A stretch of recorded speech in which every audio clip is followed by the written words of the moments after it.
Les éditions Sixtreed, avec l'aimable autorisation des éditions L'Artilleur, présentent Les mythes de la guerre d'Espagne, 1936-1939, de Pío Moa, lu par William Schwank.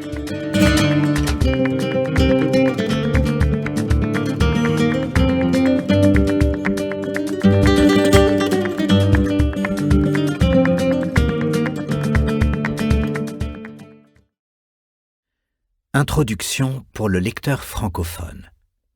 Par Arnaud Imatz, membre correspondant de l'Académie royale d'histoire d'Espagne, docteur d'État, sciences politiques. Spécialiste de la Deuxième République espagnole, de la guerre civile et du franquisme, Luis Pío Moa Rodríguez est indiscutablement l'historien espagnol le plus controversé et détesté, mais aussi le plus lu et admiré du tournant du XXIe siècle. Quasiment ignoré ou passé sous silence en France, il est, comme aiment à le dire bon nombre de journalistes de la péninsule, un véritable phénomène éditorial, médiatique ou culturel. Ses livres ont été vendus par dizaines, puis par centaines de milliers d'exemplaires. Moa est devenu ainsi la bête noire de la gauche, de l'extrême gauche et d'une partie de la droite. Bartolomé Benassar, historien connu dans l'Hexagone pour ses positions de centre-gauche, c'était un partisan avéré du leader jacobin de l'Action républicaine Manuel Azaña, ne voulait voir en lui qu'un provocateur. Ce dérapage était somme toute mineur en regard du déluge de blâmes, de vitupérations, d'insultes et de calomnies dont Moa a été périodiquement l'objet dans les milieux journalistiques et universitaires pendant des années avant de subir la loi du silence.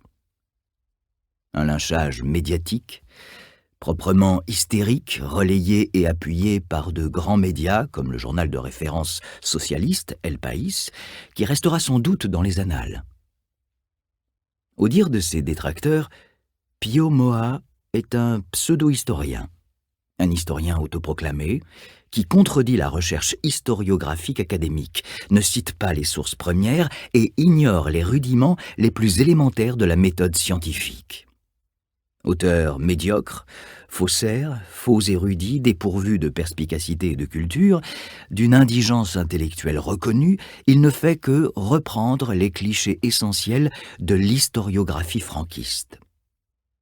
Pire, derrière une apparente bonhomie, se cacherait un personnage dangereux, l'incarnation du mal, la version espagnole du révisionnisme et du négationnisme historique, un fasciste, un agent camouflé de la police franquiste. Autant de vices, de défauts capitaux qui, bien évidemment, empêchent le débat scientifique. On ne saurait dialoguer avec un monstre, un diable, ni mentionner son nom et ses travaux sans risquer d'être mis au banc de la corporation des historiens scientifiques, chassé de la communauté des bien-pensants ou du camp du bien.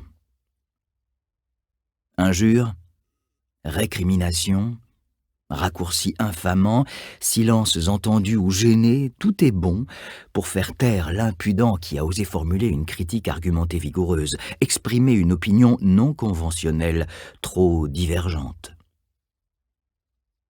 Dans les milieux universitaires, il est de bon ton d'affirmer solennellement, avec plus ou moins de sincérité, il est vrai, que l'histoire est autre chose que le culte de la mémoire, qu'elle étudie, revoit et révise sans cesse ses champs d'investigation, qu'elle n'a pas de tabou, qu'elle ne peut exister sans débat contradictoire et libre discussion. L'objectivité parfaite n'est pas possible, dit-on. Mais l'historien honnête doit tendre à la rigueur et à l'impartialité. Il a pour mission de chercher à se rapprocher de la vérité, à comprendre les raisons des uns et des autres. Cela étant, pour beaucoup, et en particulier aux yeux de trop nombreux historiens de la guerre civile espagnole, tous ces excellents principes ont leurs exceptions justifiables. Pío Moa en est une. Les néo-inquisiteurs modernes, porteurs de la seule parole légitime, peuvent bien lui consacrer des articles, parfois même exceptionnellement des chapitres de livres, mais ces thèses ne sont jamais sérieusement discutées. La stratégie est toujours la même. L'attaque ad personam, la tergiversation, l'exclusion, le dénigrement, la disqualification. Haï et diabolisé, tout est fait pour exclure Pio Moa de l'espace public. Malheur à l'iconoclaste. Rien ne saurait être excessif pour s'en défaire, pas même les dégradantes méthodes de la Tchéka que l'on croyait enterrées. La question Pio Moa n'est pourtant pas aussi simple que le laissent croire ses nombreux censeurs et contempteurs. Honnête, courageux et déterminé, excellent dialecticien, redoutable polémiste formé à l'école marxiste, Pio Moa ne se prive pas de retourner la charge de ses adversaires contre eux.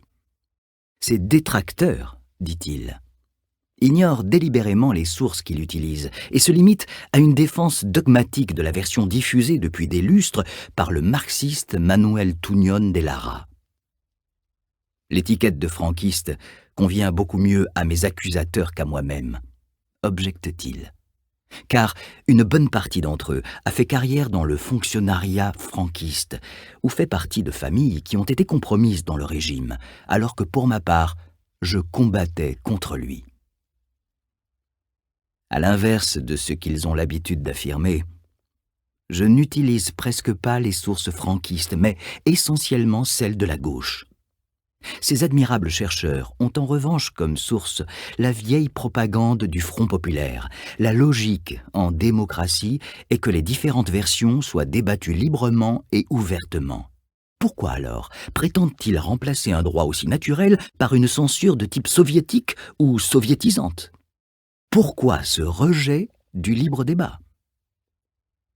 Dans l'attente d'une réponse de plus en plus improbable, Moa invite les lecteurs intéressés à consulter ses écrits.